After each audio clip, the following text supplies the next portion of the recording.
The thermometer is breaking records across Europe. From Poland and Slovakia to Hungary and Ukraine, temperatures have surged beyond 40 degrees Celsius. It has overwhelmed power networks, fueling wildfires and forcing governments to take emergency measures. And scientists say this is now Europe's most intense heat wave on record, and a stark reminder of how climate change is reshaping summers across the continent. We begin with Poland, that has recorded its highest temperature in history, with the mercury climbing to 40.5 degrees Celsius.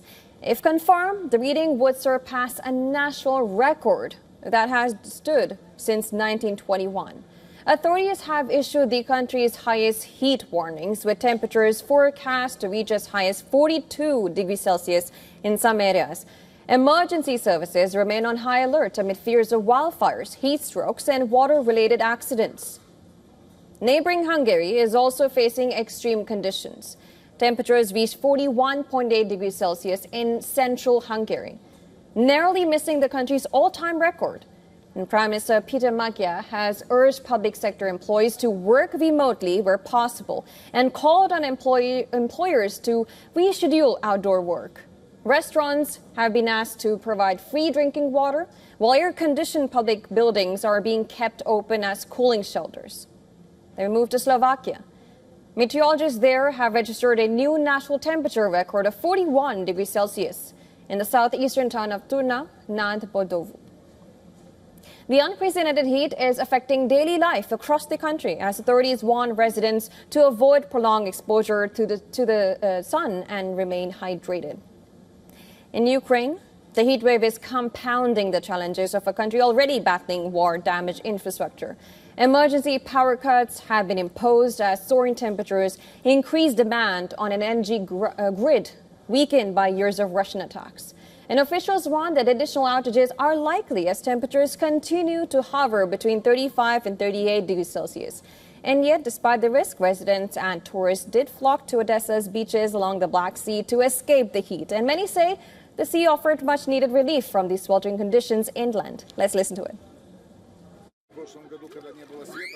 Last year, when there was no electricity for a week or a week and a half, and the heat was much worse, to be honest, we saved ourselves at the sea in exactly the same way. We arrived at 7 a.m. and left at lunchtime.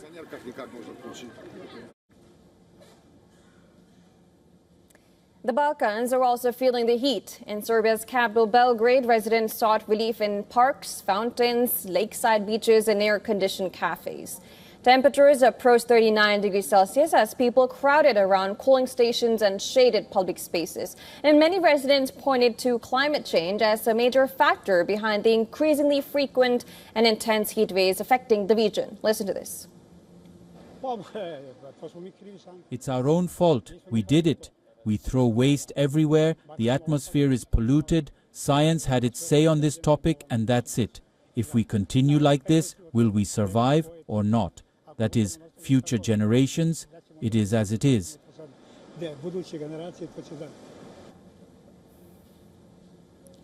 Now, France is beginning to see a slight respite from the heat, but the toll has already been significant. Officials report at least 74 drowning deaths since mid-June as people sought relief in rivers, lakes, and coastal waters. The funeral homes in parts of the country are also reporting unusually high occupancy levels linked to the prolonged period of extreme heat.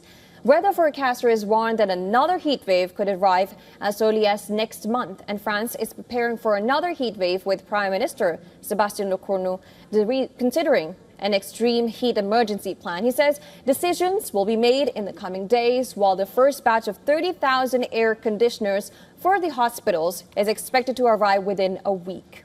France, as we said earlier, is beginning to count the human cost of its record-breaking heat wave.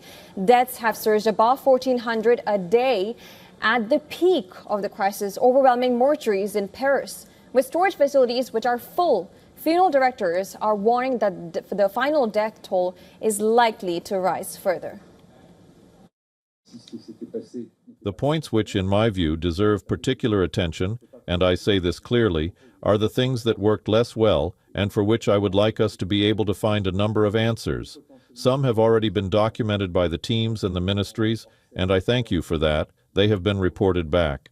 I would like us to be able to take a number of decisions in the coming days, bearing in mind that the prospect of a new heatwave episode is possible, with, of course, the necessary caution.